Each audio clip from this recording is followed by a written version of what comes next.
Behavioral hacking. When AI anticipates you before you act, welcome back. I'm Adeline Atlas, 11 times published author, and this is the Predictive AI series. There was a time when you had to ask technology for what you needed. You typed it into a search bar, you made a decision, you selected an option. That model is gone. In the predictive age, the system no longer waits for you to act. It anticipates you. Your routines are forecasted, your reactions are modeled, and your behavior is hacked in real time through data-driven nudges that feel organic, but aren't. What you believe is intuition may now be an engineered response. What you think is spontaneity may be a preceded reaction, planted through repetition, placement, and emotional timing. This is behavioral hacking, and it's already embedded into the systems we use every day. The premise is simple. If your behavior is predictable, it's programmable. And once it's programmable, it can be modified, optimized, and directed toward outcomes that benefit someone else, usually without your awareness. We're not just talking about ads or purchases.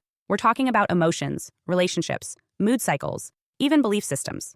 The more you engage with the machine, the more the machine reshapes your mind, your motives, and your momentum. The term hacking typically evokes images of someone breaking into a system from the outside. But behavioral hacking doesn't require intrusion. It operates from within your experience, using your own patterns against you. Every scroll, every hesitation, every late-night search contributes to a psychological model that predicts not just your preferences, but your vulnerabilities. These vulnerabilities are not weaknesses in the system. They are entry points into your behavior. And the system doesn't just observe them, it exploits them. Let's get specific. You wake up. Your phone shows you a push notification crafted to trigger your anxiety before you even get out of bed.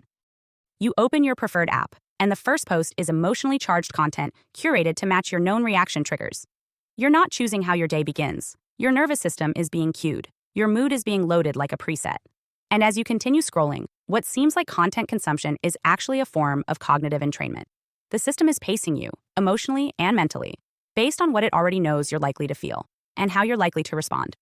This is where the real control begins, not in your choices, but in the stimuli leading up to them. These predictive nudges aren't accidental. They're based on models trained to recognize the moments you're most influenceable. When you're tired, when you're hungry, when you're lonely, when you're uncertain.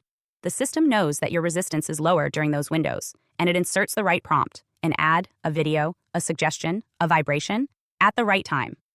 The effect is subtle but cumulative. Over days, weeks, months, the system doesn't just know you, it shapes you. This is not passive consumption. This is active manipulation. And it's happening through the very systems you think are helping you navigate your day. Let's take relationships as an example. Behavioral hacking is now deeply embedded in dating apps, messaging platforms, and even calendar algorithms. Your availability, responsiveness, sentiment analysis, and word choices are all logged and analyzed. Based on your digital chemistry patterns, the app adjusts who it suggests you speak to, when, and how often. It tests what kind of profiles you linger on. It measures how long it takes you to respond to different emotional cues. Over time, it begins to feed you connection patterns that are designed not to satisfy but to stimulate. This isn't matchmaking, it's feedback looping, and it's tuned to generate engagement, not compatibility. Now extend this to mood cycles. Your device knows when you're more likely to feel overwhelmed, energized, distracted, or motivated. It knows what time of day you're most reactive. It knows which visuals calm you and which ones provoke a spike in heart rate. With wearable devices and biometric feedback, this becomes even more precise. Your body temperature, heart rate variability, and micro movements become part of the feedback loop. The result? Content delivery is no longer based on your stated preference. It's timed to your current physiological state. You don't see what you want. You see what you're most likely to engage with based on how your body feels in that moment. This is the death of agency.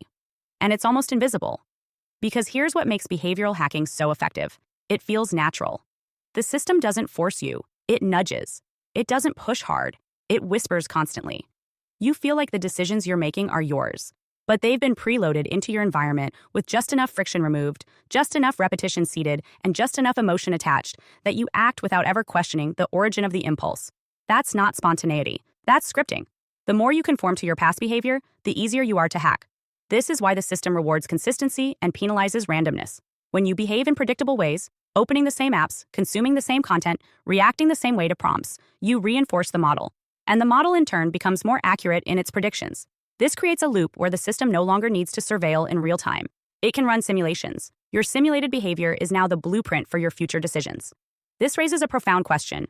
Are you thinking, or are you running a script? Behavioral hacking turns the mind into a predictable engine.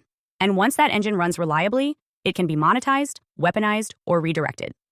That's the true power of prediction. Not just to know what's coming, but to ensure what's coming. And if your decisions are based on a forecast that was delivered without your awareness, can you still call them your decisions? This brings us to a critical layer of this manipulation, the illusion of desire. When a suggestion is repeated often enough, with the right emotional cue, the brain begins to encode it as self-generated. You think you want something, but you've only been shown it repeatedly until your resistance wore down. You believe an idea is yours, but it's actually a reflection of environmental priming. The system knows that ownership is powerful, so it manufactures the conditions where suggestions feel like instincts. That's the final stage of hacking, when the input feels like intuition. At this point, you're no longer being manipulated in the traditional sense. You're being animated. Your behavior has been hacked from the inside out. The lines between autonomy and programming have blurred, and unless you know what to look for, you'll never feel the difference. So what can you do? The first step is awareness. Start tracking your own reactions. When you feel an impulse to buy, click, comment, or respond, ask yourself, where did this come from? Not every thought is self-generated. Some were planted, watered, and timed to bloom. Your job is to slow down enough to see the hand beneath the surface. The second step is interruption. Break your own loops. If you always reach for your phone when you wake up, wait 10 minutes. If you always scroll during lunch, close your apps and stare into space. These small disruptions matter. They create micro moments of unpredictability that the system can't forecast, and in those moments, your agency is restored. The third step is to train your attention like a muscle. Your attention is the currency these systems rely on. It's the input and the reward. Reclaim it by being deliberate with where it goes. Choose platforms that don't autoplay. Use tools that don't gamify your interaction. Protect your capacity to focus by limiting your exposure to stimulus-heavy environments that feed on your unconscious compliance. Most importantly, remember this. Your behavior is the last frontier of sovereignty. If it can be hacked, everything else can follow. Your emotions, your desires, your connections, they're all downstream from your patterns. Defend those patterns with vigilance.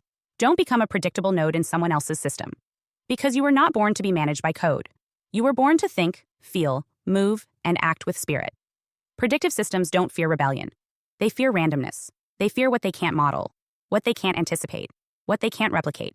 So become unpredictable, and watch the system lose its grip. Hi, I am Adeline Atlas, 11 times published author, and SOS, School of Soul has a brand new series, the AI and Future Technology series. Look, you know the world is changing, and no, it's not going back to normal. Normal is over, and what's coming next is beyond anything we were prepared for. The School of Soul, AI and Future Technology series includes 319 videos on 1. The Download Society, How Data Has Replaced Destiny. 2. Predictive Future. Your next moves aren't random, they're forecasted. 3. Social Credit Systems. The behavioral economy now governs access. 4. Hive Mind. Synthetic telepathy and collective algorithmic control. 5. Nanobots inside you. Medical, military, and programmable intrusions. 6. Grief Tech. AI-fueled digital resurrection and simulated comfort. 7. Uploading your mind, consciousness transfer, and data-based identity. 8. Deep fakes plus AI clones, the replication of reality and identity theft. 9. Quantum humans, the merger of biology with quantum systems. 10. Digital afterlife, where your data goes when you die. 11. Resurrection science, reviving life through synthetic methods. 12. Immortal science, the end of death as we know it. 13. Longevity science, gene editing, anti-aging, and bio-upgrades. 14. Designer babies, engineered perfection before birth. 15. Artificial wombs, birth decoupled from the female body. 16. 3D printing, printing organs, limbs, and even humans. 17. The humanoid era, the rise of synthetic beings among us. 18. Legacy humans, the slow phase-out of unmodified analog people. 19. Smart cities, algorithmic environments that watch and decide. 20. Cloud-based societies, citizenship without borders or bodies. 21. Hackable humans, emotion, memory, and behavior under code. 22. Biometric scanning, your body is your password and your prison. 23. Sex tech, intimacy reprogrammed by machines. 24. Extinction of gender, fluidity, deletion, and design of identity. Every topic is fully explored with real-world technologies, patents, case studies, ethical analysis, and future forecasts. These aren't someday discussions. This is already happening. Join the SOS School of Soul Vault to overstand the future before it's implemented on you.